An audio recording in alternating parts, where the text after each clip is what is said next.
우리는 우리 구원에 대해서 그것은 오직 믿음으로 말미암는다고 말합니다. 당연히 우리 구원에는 우리 공로는 없습니다. 우리 구원은 전적인 하나님 은혜이며 우리는 구원을 그저 선물로 받는 것입니다. 이것이 믿음으로 받는 구원의 의미죠.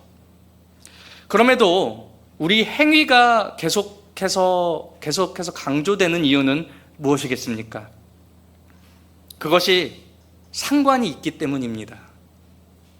우리 행위가 구원에 대한 공로는 전혀 아니지만 우리 신앙에 우리 행위가 상관이 있다는 것이죠. 오늘 설교 제목을 손을 경고히 할지어다 라고 했는데요, 오늘 본문에서 두 번이나 반복해서 말씀했던 것이 손을 경고히 할지어다 이기 때문입니다. 9절에서 선지자들의 입의 말을 이날에 듣는 너희는 손을 경고히 할지어다 라고 말씀했고, 13절에서도 내가 너희를 구원하여 너희가 복이 되게 하리니 두려워 말지니라 손을 경고히 할지니라 말씀했습니다. 손을 경고히 하는 것이 무엇입니까? 지금 손을 경고히 해보시기 바랍니다. 어떻게 하겠습니까? 아마 다들 비슷하지 않을까요? 주먹을 불끈 쥐는 거 아니겠습니까? 손을 경고히 하라는 말씀은 Holy War, 즉 성전과 관련된 개념입니다. 성전, 거룩한 전쟁이 무엇입니까? 하나님께서 죄악이 가득한 이방 민족을 심판하시는 도구로 이스라엘 자손들을 사용하셔서 그들을 완전히 진멸하라고 하신 것이 성전, 거룩한 전쟁입니다. 주먹 불끈 쥐고 이방 민족을 심판하기 위해 나아가는 것이 손을 경고히 하라는 의미라는 것이죠. 그러나 그럼에도 성전은 이스라엘 자손들이 자신의 힘과 자신의 능력으로 하는 전쟁은 아니었습니다. 하나님께서 친히 싸우시는 전쟁이었습니다. 이스라엘 자손들은 그저 하나님 말씀에 순종하여 앞으로 나아가면 무조건 승리하는 그런 전쟁이었습니다. 가장 대표적인 예가 여리고성 전쟁인데요, 하나님께서 이스라엘 자손들에게 말씀하셨던 것이 무엇이었나요? 잘 싸워보라는 거였나요? 그저 성 주위를 돌라는 것이었습니다. 엿새 동안 한 바퀴씩 돌고 일곱째 날에만 성 주위를 7번 돌고 마지막 바퀴에서 제사장들이 나팔을 불며 모두가 외치는 것이었습니다. 정말 이상한 방식의 전쟁이죠. 그런 방식으로 어떻게 전쟁에서 이깁니까? 그러나 하나님께서는 그렇게 명령하셨고 여호수아는 이스라엘 자손들을 이끌어 그 말씀에 순종했습니다. 그러자 여리고성은 무너졌고 이스라엘 자손들은 혼미백산 가운데 있는 여리고성 사람들을 진멸했습니다. 우리가 잘 아는 것처럼 라합과 그 가족들은 제외하고 말이죠. 그리고 그 다음에 여리고성에 비해 비교적 약한 아이성 전쟁에서는 어떻게 되나요? 크게 패합니다. 왜죠? 하나님 말씀에 불순종했기 때문이죠. 순종하지 않았기 때문이죠. 이처럼 거룩한 전쟁, 즉 성전은 하나님께서 친히 싸우시는 전쟁이었습니다. 그럼에도 하나님께서 그들에게 손을 견고하게 하라 말씀하시는 것은 그들의 승패는 그들이 하나님 말씀에 잘 순종하는지의 여부에 있었기 때문입니다. 그들이 하나님 말씀에 잘 순종해서 따르면 하나님께서 함께 하심으로 승리는 이미 결정된 것이고, 그들이 하나님 말씀을 불순종하면 패배가 이미 결정된 것이었습니다. 그러니까 말씀에 잘 순종하라는 의미로 손을 견고하게 할지어다 말씀하신 것이죠. 이스라엘 자손들이 전쟁을 승리하는 일에 어떤 공로가 있다는 것은 아닙니다. 그 전쟁은 하나님께서 친히 싸우신 전쟁이었습니다. 하나님께서 이스라엘 자손들로 하여금 조용히 여리고성을 돌라는 그런 이상한 명령을 하신 이유도 결국 그들에게 아무런 공로가 없음을, 그것이 온전히 하나님께서 하신 일임을 알려주시기 위함이 아니었나 하는 생각이 듭니다. 우리 구원에 대해서도 여러분 마찬가지입니다. 우리 구원도 전적인 하나님 은혜이며 하나님께서 친히 이루시고 우리에게 선물로 주시는 것입니다. 그러나 이스라엘 자손들의 승패 여부가 하나님 말씀에 순종하는 것에 있었던 것처럼 구원을 선물로 주시는 하나님께서 우리 손을 견고히 하라고 말씀하시면서 요구하시는 것이 있다는 것입니다. 오늘 본문에서는 어떤 상황 가운데서 하나님께서 너희는 손을 견고히 할지어다 라고 말씀하셨는지 우리 함께 볼까요? 이미 잘 아시겠지만 일단 스가랴서의 시기는 포로 후기입니다. 바사왕 고레스 때 선포되었고 다리오 왕 때 실행된 이 바벨론 포로 기환 시기죠. 스가랴는 바벨론에서 태어난 제사장이자 선지자였습니다.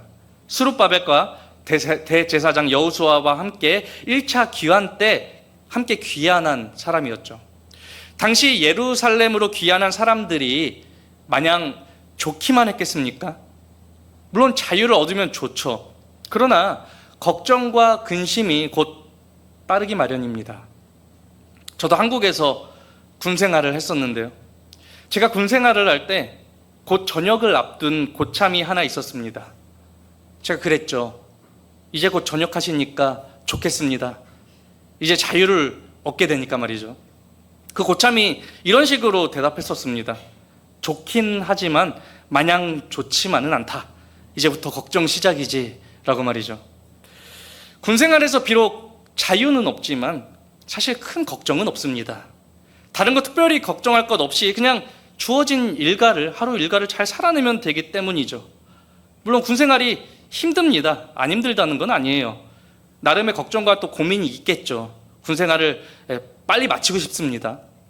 그러나 군 복무를 마치고 자유를 얻었을 때 이제 본격적으로 수많은 선택과 책임이 따르는 삶을 생각하면 걱정이 된다는 것입니다. 그리고 저도 전역을 앞두고 그것이 마냥 좋지만은 않다는 것을 깨닫는 날이 있었습니다. 군생활은 물론 몸이 힘들지만 특별한 걱정은 없었습니다. 걱정이라고 해봐야 뭐 어떻게 하면 훈련에서 열애되고 쉴 수 있을까 하는 그 정도였으니 말이죠. 물론 그렇다고 해서 군복무를 다시 하라고 하면 다시 할 마음은 없습니다. 걱정이 많아도 차라리 자유가 좋은 것이죠. 유다 백성들도 마찬가지였을 것입니다. 포로 생활에서 자유를 얻고 성전을 재건하기 위해 예루살렘으로 돌아왔지만 현실을 마주하게 됐을 때 마냥 좋기만 한 것은 아니었을 것입니다. 예루살렘은 폐허가 되어 있었습니다. 생각해 보세요.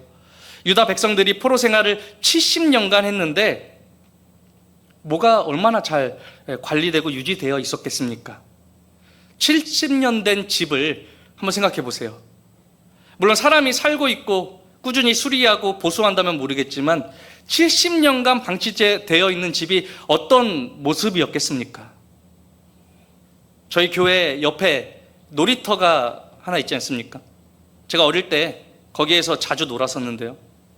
놀이터 옆에 지금은 빌라가 새로 들어섰지만 당시에는 사람이 살지 않는 오래 방치된 집이 있었습니다. 아이들끼리 그 집에서 이렇게 귀신이 나온다면서 귀신의 집에 들어가는 담력 테스트를 하곤 했습니다. 저도 그 담력 테스트에 참가했었는데요. 들어가서 귀신을 보지는 못했지만 귀신이 나올 것 같이 생기긴 했었습니다. 그 집이 뭐 얼마나 된 집이었는지는 잘 모르겠지만 70년에는 훨씬 미치지 못했을 것입니다. 아마 본문 당시에는 더 했을 것입니다. 70년이라는 세월이 인간에게는 결코 짧은 시간이 아니고 도시 전체가 폐허가 되기에 충분한 시간일 수 있습니다. 그러니까 자유를 얻고 예루살렘으로 귀환했지만 유다 백성들이 보는 현실은 암울한 것이었죠. 자유를 얻으면 마냥 좋을 거라고 생각했었지만 현실은 마냥 좋지만은 않은 것이었었죠. 성전과 예루살렘 성을 어디에서부터 손봐야 할지 엄두도 안 나고 회복이 될 수나 있을지 걱정이 앞섰을 것입니다. 이런 맥락에서 오늘 본문에서 하나님께서 말씀하시는 것입니다. 우리 1절과 2절 말씀인데요. 우리 함께 1절과 2절 읽어보겠습니다. 시작. 만군의 여호와의 말씀이 임하여 이르시되 만군의 여호와가 이같이 말하노라. 내가 시온을 위하여 크게 질투하며 그를 위하여 크게 분노함으로 질투하노라. 저는 개인적으로 이 구절은 새번역 성경의 번역이 더 와닿는데요. 새번역 번역으로 2절 말씀을 제가 다시 한번 읽어드리겠습니다. 나 만군의 주가 말한다. 나는 시온을 열렬히 사랑한다.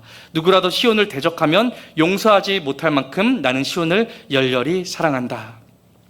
개역 개정에서 질투라고 번역된 단어는 또한 열심으로도 번역이 가능합니다. 그래서 하나님께서 질투하신다는 것과 하나님께서 열심이시라는 것이 사실상 의미는 같습니다. 비슷합니다. 그러나 맥락적으로 하나님께서 시온을 열렬히 사랑한다는 의미가 더 자연스럽다는 개인적인 생각이 듭니다. 지금 유다 백성들 눈앞에 폐허가 된 시온, 즉 예루살렘을 하나님께서 열렬히 사랑하시기에 백성들은 절망하지 않고 소망을 가질 수 있는 것이죠. 그런 의미에서 3절에서 또한 이렇게 말씀합니다. 우리 3절도 읽어보겠습니다. 시작. 여호와가 이같이 말하노라. 내가 시온에 돌아와 예루살렘 가운데에 거하리니 예루살렘은 진리의 성읍이라 일컫겠고 만군의 여호와의 산은 성산이라 일컫게 되리라. 아멘. 지금 눈앞에 보이는 그 암담한 현실 가운데 낙심하지 말라는 것이죠. 내가 시온에 돌아와 예루살렘 가운데 거하리니 말씀했습니다. 이제 하나님께서 시온에서 예루살렘 가운데 거하시며 회복하실 것을 말씀하십니다. 그리고 예루살렘은 진리의 성읍이라 여호와의 산, 즉 시온은 성산, 거룩한 산이라 일컫게 될 것이라고 말씀합니다. 그리고 이어서 4절, 5절 말씀을 읽어보겠습니다. 시작. 만군의 여호와가 이같이 말하노라. 예루살렘 길거리에 늙은 남자들과 늙은 여자들이 다시 앉을 것이라. 다 나이가 많으므로 저마다 손에 지팡이를 잡을 것이요 그 성읍 거리에 소년과 소녀들이 가득하여 거기에서 뛰놀리라. 아멘. 길거리에 늙은 남자들과 늙은 여자들이 다시 앉고 손에 지팡이를 잡을 것이라 하시는 말씀이 지금 우리에게 어떻게 들릴지 모르겠지만 일단 당시에는 굉장히 좋은 의미입니다. 물론 지금도 그렇지만 더욱이 당시에는 장수한다는 것은 복을 받은 것이었습니다. 그리고 길거리에 앉는다는 것이 지금 말하는 것처럼 집이 없어서 길에 나앉게 되었다 그런 의미가 아니라 어르신들이 평안히 길거리에 앉아 있다는 그런 의미입니다. 안전하다는 것이죠. 지팡이를 잡는다는 것도 오늘 우리는 나이가 들어도 이렇게 지팡이를 안 잡는 것을 바랄 텐데요. 늙어서 지팡이를 의지해야 한다는 것을 말씀하고자 함이 아니라 당시 지팡이는 권위의 상징입니다. 지팡이를 잡은 어르신은 존중받고 권위 있는 지혜로운 어르신 이미지가 있는 것이죠. 그러니까 늙어서도 안전하고 존중받는 행복한 삶을 말씀하는 것이죠. 또 소년과 소녀들이 가득하여 뛰논다는 것은 지금도 그렇고 당시에도 마찬가지로 당연히 행복한 일이죠. 지금 하나님께서는 시온을 예루살렘을 사랑하셔서 그렇게 행복한 것으로 만드시겠다는 것을 말씀하고 계신 것입니다. 우리 이어서 6절을 함께 읽겠습니다. 6절입니다. 시작. 만군의 여호와가 이같이 말하노라. 이 일이 그날의 남은 백성의 눈에는 기이하려니와 내 눈에야 어찌 기이하겠느냐. 만군의 여호와의 말이니라. 아멘. 하나님께서 이루실 그 날이 오면 그날까지 남은 백성의 눈에 정말 놀라운 일이겠지만 하나님 눈에 그게 놀랄 일이냐고 말씀합니다. 다르게 표현하자면 지금 백성들이 보는 그 현실은 하나님 말씀처럼 이루어질 것 같지 않은 그냥 상상 같은 현실이지만 하나님께서는 못하실 일이 있겠느냐는 것이죠.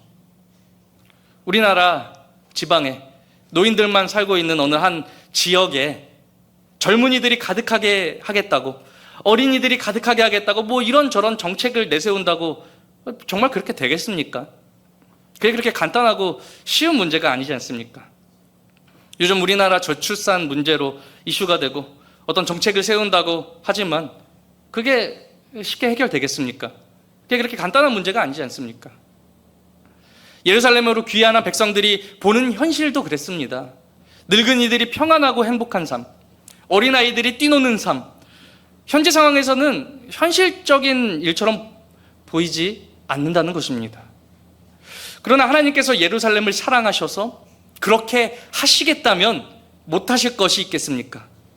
하나님께서 반드시 그렇게 하시겠다는 것이죠. 그러나 백성들이 꼭 해야 할 것이 있습니다. 너희는 손을 견고히 할지어다. 비전을 주셨으니 이제 알아서 스스로 잘 해결해 보라는 것이 아닙니다. 하나님께서 친히 이루실 것입니다. 그러나 여전히 하나님께서 요구하시는 것이 있다는 것이죠. 하나님께서는 그것을 구체적으로 말씀하십니다. 오늘 함께 읽진 않았지만 16절과 17절 말씀입니다. 우리 함께 읽겠습니다. 시작. 너희가 행할 일은 이러하니라.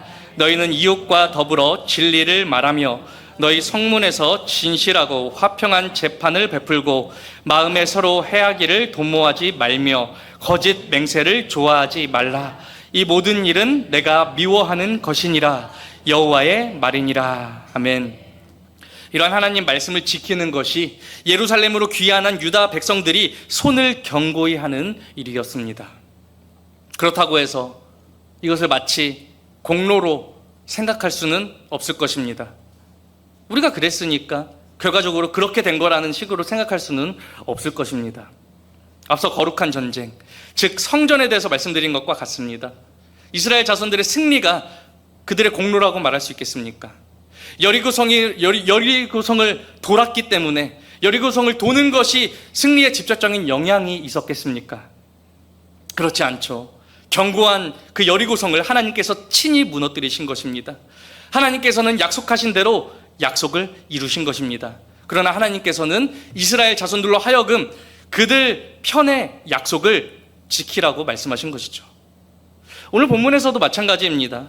하나님께서 시온, 즉 예루살렘을 사랑하셔서 회복하실 것을 말씀하셨습니다. 평안과 행복이 가득한 곳이 되게 하실 것을 약속하셨습니다. 그리고 유다 백성들에게 손을 견고히 하라고 말씀하십니다. 그렇다고 해서 유다 백성들의 그 행위가 예루살렘의 평안과 행복이라는 직접적인 결과를 가져오는 것이었겠습니까? 그렇지 않다는 것이죠. 그건 하나님께서 약속하신 대로 친히 이루시는 것입니다. 그러나 약속을 받은 유다 백성들은 그들 편에서 지켜야 할 약속이 또한 있다는 것입니다. 쉬운 예를 들자면 이런 것과 같다는 생각이 듭니다. 제가 아들이 갖고 싶어하는 장난감, 어떤 값비싼 장난감을 사주겠다고 약속하고 그 약속을 지킵니다.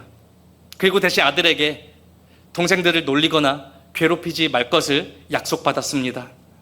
제 아들이 동생들을 놀리거나 괴롭히지 않는 것이 그 값비싼 장난감을 사는 것에 조금이라도 기여하는 것입니까? 1,000원이라도 보태는 것이 있습니까? 그렇지 않죠. 저는 값비싼 장난감을 살 때 전부 제 돈을 들여서 사는 것이었겠죠. 장난감을 사는 일에 제 아들이 기여하는 것은 조금도 없습니다. 그럼에도 왜 그 값비싼 장난감을 저는 사주면서 그런 조건을 다는 걸까요? 그건 사실 조건이라기보다 그것이 옳기 때문입니다. 값비싼 장난감을 사주든지 안 사주든지 동생들을 놀리고 괴롭히는 일은 옳지 않습니다. 그렇게 하지 말아야 하는 것입니다. 값비싼 장난감을 사주면서 그런 조건을 다는 것은 그것이 장난감 사는 일에 어떤 기여를 한다든지 공로가 된다든지 하는 것이기보다 그렇게 하지 않아야 한다는 것을 아들이 기억해 주기를 바라기 때문입니다.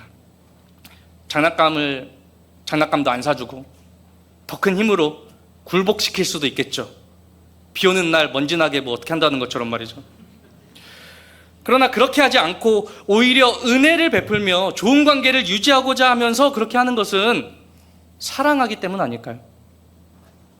이웃과 더불어 진리를 말하고 진실하고 화평한 재판을 하고 서로 해하기를 도모하지 않고 거짓 맹세를 하지 않는 등 이런 것들은 유다 백성들이 원래 당연히 해야 하는 것들이잖아요. 이런 것들은 사실 뭐 조건이 아닙니다. 그러나 하나님께서는 약속을 주시면서 은혜를 주시면서 그걸 꼭 기억하라고 다시 말씀해 주시는 것입니다. 오늘 본문 앞뒤로 금식에 관한 내용이 있습니다.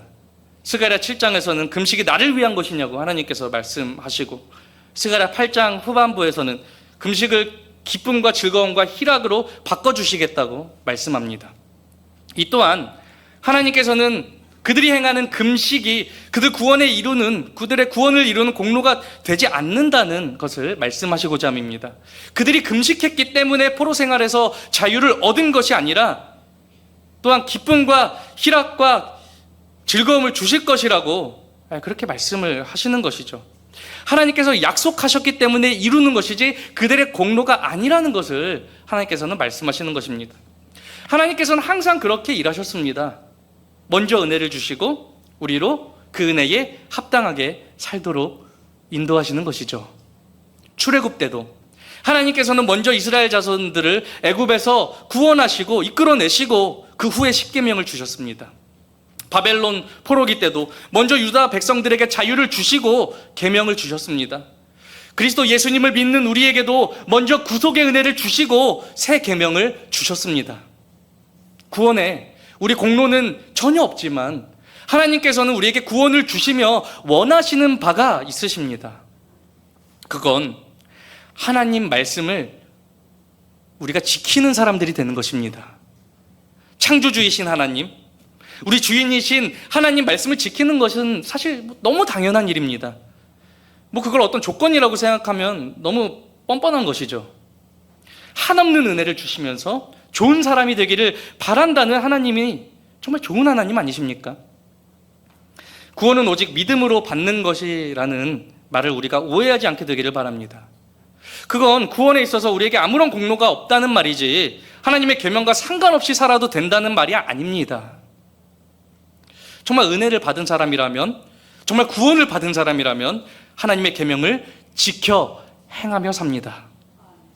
손을 견고히 할지어다 하나님께서 말씀하십니다.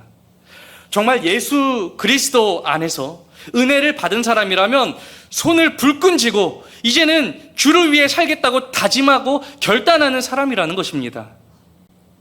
항상 시작은 하나님께서 주시는 구원, 즉 복과 은혜입니다. 항상 시작은 거기에서 시작됩니다. 하나님께서는 우리 힘으로 스스로 뭔가를 이루라고 말씀하시는 것이 아닙니다.